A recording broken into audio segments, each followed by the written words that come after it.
ဒီမှန်းချက်ကြီးထားစမ်းပါဟိုးတောင်ထွတ်အမြင့်ကိုကြည့်ပြီးတော့စိတ်မမောလိုက်ပါနဲ့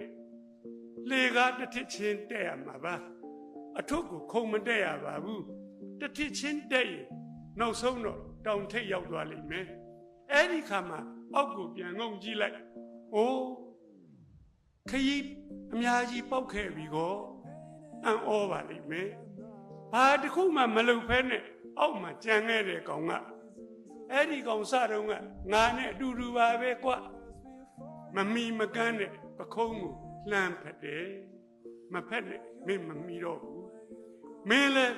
ဖက်ချင်မင်းဝါသနာပိစစရိုက်နဲ့ကိုက်ညီတယ်အထွတ်တစ်ခုတက်ခဲ့ပါနောက်ကျသွားတယ်ဆိုတာမရှိဘူးနောက်ကျသွားတယ်ဆိုတာမရှိပါဘူးတတိယတဲ့ချိန်လုံမယ်ကြွလို့ဆုံးဖြတ်တဲ့ချိန်ကချိန်ကောင်းပါပဲတက်ပါသူကမင်းနဲ့10နှစ်စောရောက်ချိန်ရောက်မင်းကနောက်10နှစ်မှရောက်ပြီမယ်လဲပဲအတူတူပဲလှမ်း